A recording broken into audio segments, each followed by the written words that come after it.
Hey everyone, John Hartley, and I'm here with today's mail. Before we get into that, some of y'all know that I collect cast iron cookware. I have a little bit of cast iron, but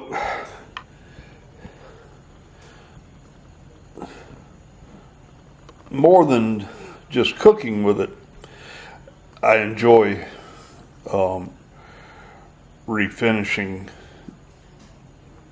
the cookware. And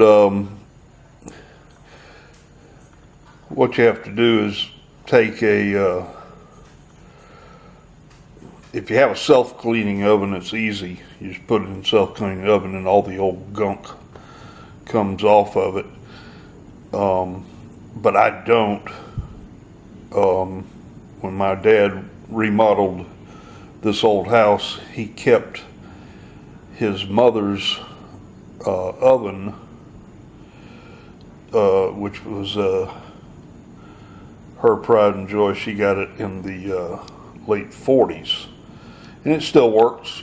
So Dad kept it. It's a double oven.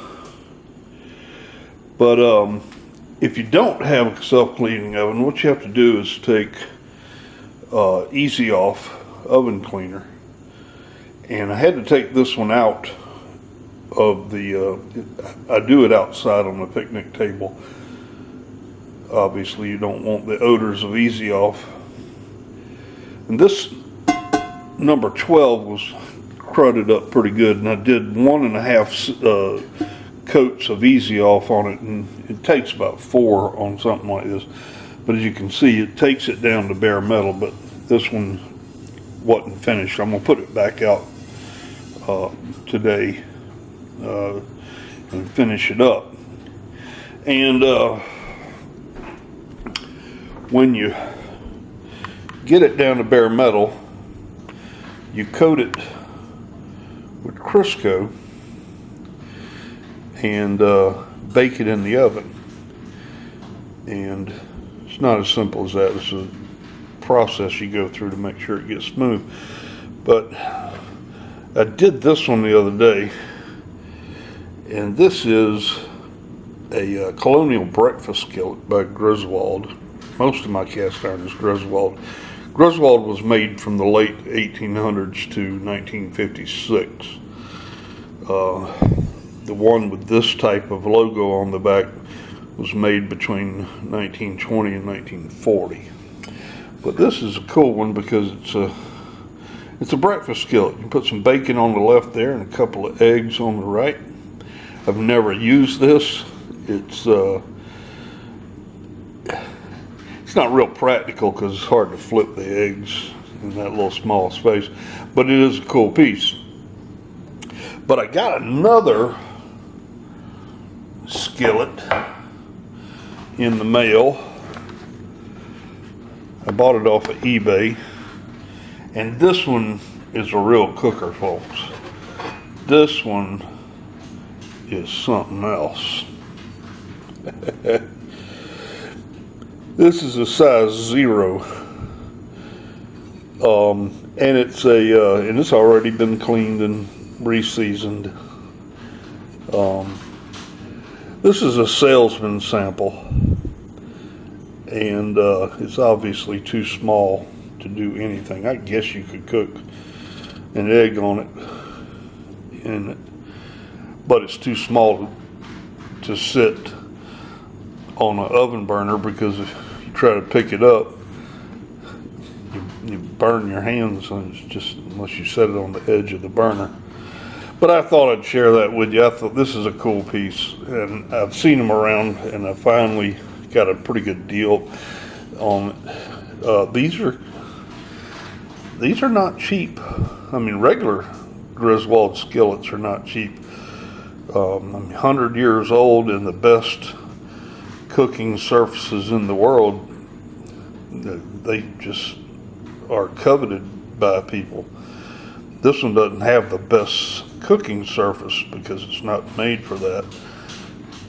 It's a little grainy, but it's cute. And what I use it for is a spoon rest on my oven. So enough of that.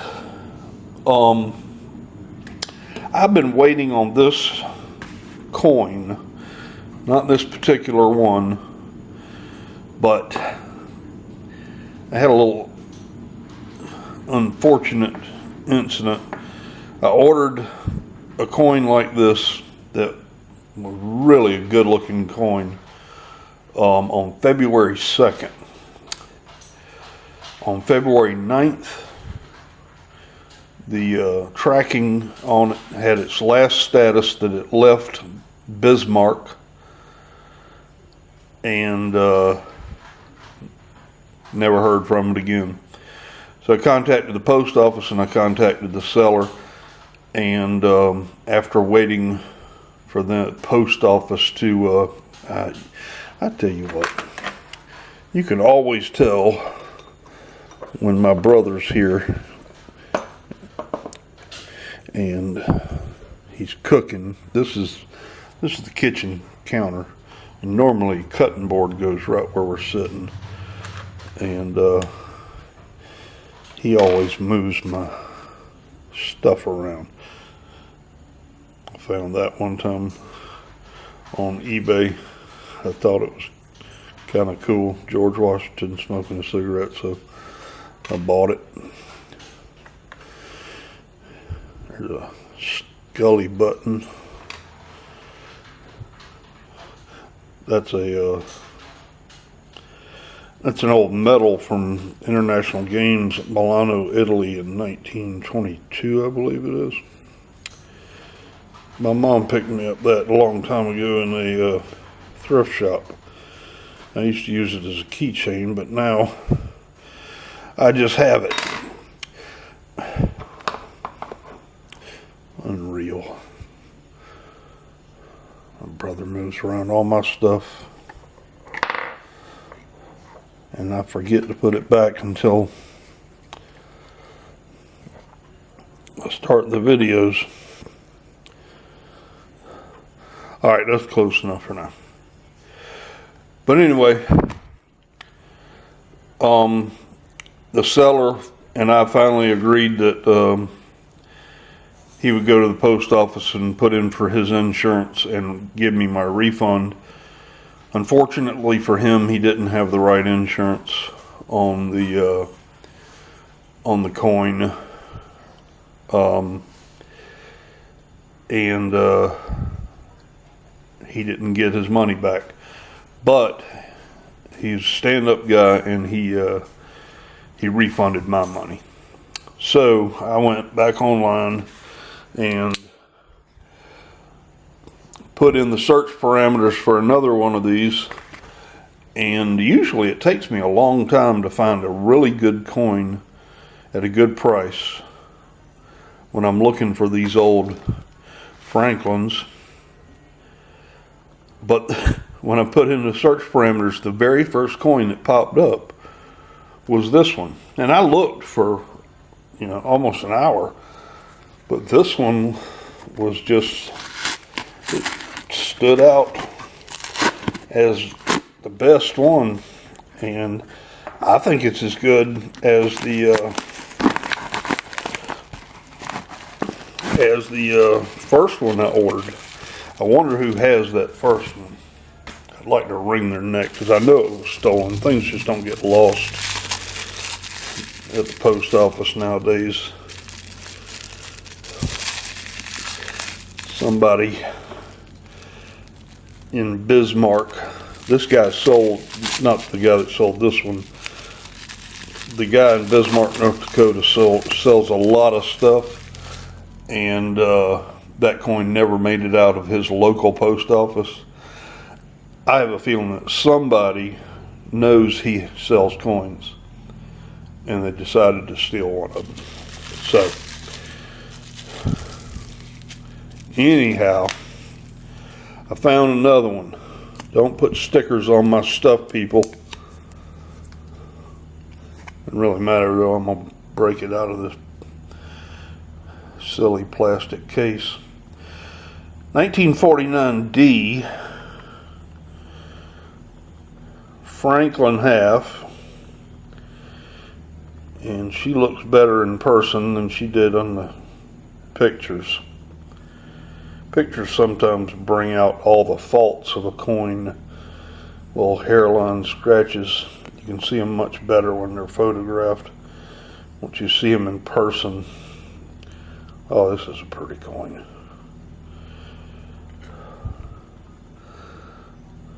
This one, as I recall looking in the photos, it had a mark, a scratch on the reverse. And maybe you can see it in the video, but looking at it in person, I don't see it at all. This is a beautiful coin. Absolutely beautiful. Full bell line, 64.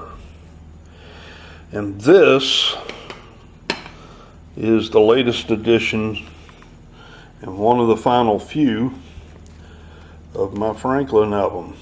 It will go right here, and I only have two holes left. And some of you are saying, oh my God, he's going to break it out of a PCGS holder and put it in a cardboard album. Well, the only thing I have to say to you folks is I've done it before. They're my coins. They're not going anywhere. I don't sell coins. I've given a few away, but I don't sell coins. They'll always be here until I take a dirt bath. And I know that 62D was a 63 full bell line. I don't have to prove it to anybody. I know I took it out of the slab and put it in this album, and there's my proof. Of course, nobody else, if I wanted to sell it, would believe that. Well, they might believe it, but they wouldn't give you the money that it's worth if it were in the slab. So this album's almost finished. I went on a proxy bid auction last night. If you don't know what proxy bid is, go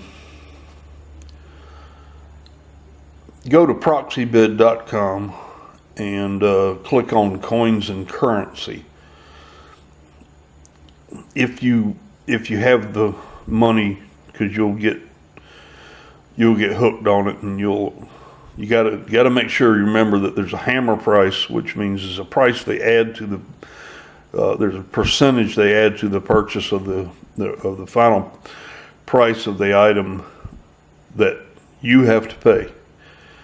So make sure when you're bidding on something you take that into account. But ProxyBid, and I found a dealer on ProxyBid. ProxyBid is a site that hosts thousands of auction companies, and I go to a company out of New Jersey, and I look at their auction every week. They do it on Sundays. They're spreading out.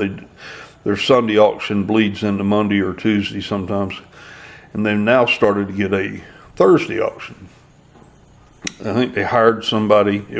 First it was a man and wife that did it, and they've now hired somebody to help them with the photographing and listing and mailing of the items. So they're doing a lot more stuff. But I went on there last night, and I was just going to buy one item that is something like that, and I bought that.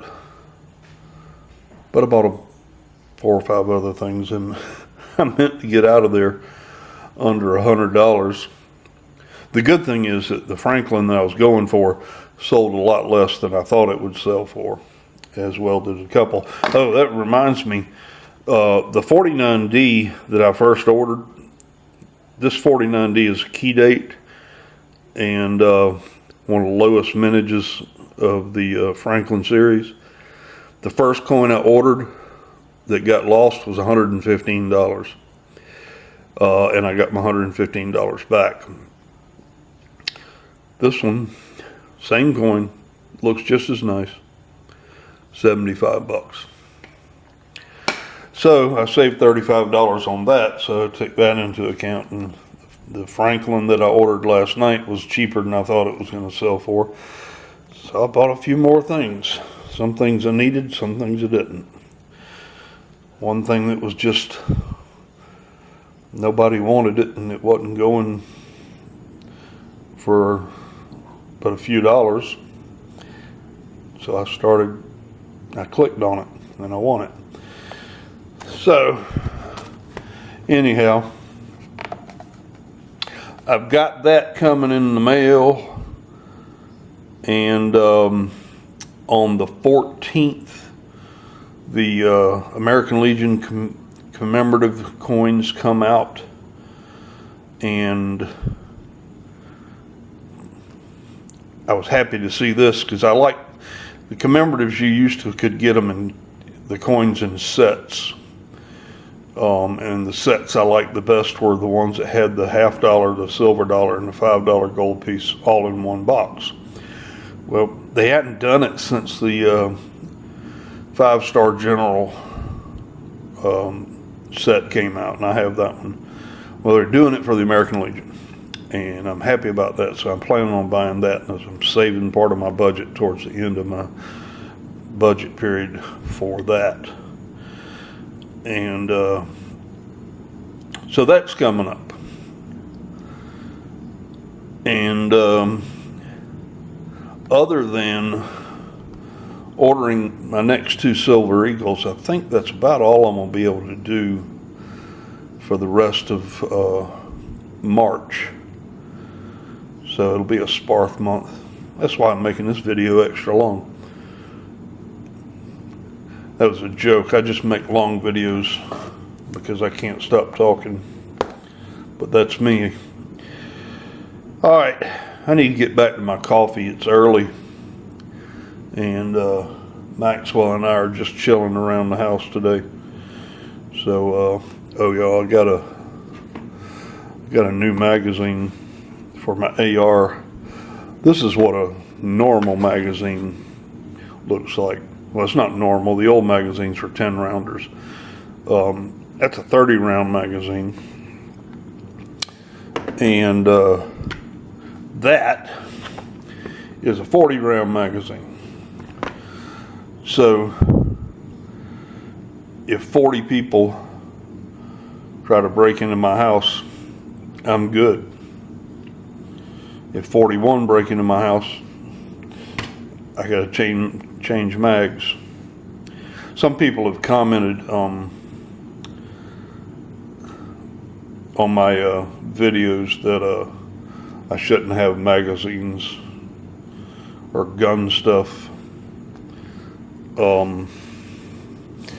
in my videos. Well, number one, they're my videos. If you don't like guns, you don't have to watch my videos. I'm not trying to run anybody off, but don't say stuff about my videos and what the content of it is.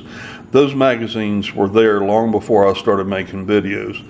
It's just where they happen to be in my house, staged for intruders. I mean, I have all kind of stuff staged around the house. Right here by the stove, in case I'm cooking, I got a 38. If I'm cooking and somebody breaks in the house, I got a gun close to me. Right next to my bed, I've got 2 guns close to me. Right next to my chair in the den where I watch TV, I've got a rifle sitting over there. And by the back door, I've got a Glock. So anywhere in this house that I'm standing, I'm within a few feet of a gun. That's just me. That's nothing to do with my coins or anything, and I thought I'd say it because somebody irritated me by commenting on my magazine. Well, you know, you can't change an old retired cop. Sorry. And speaking of retired, I'm 1042.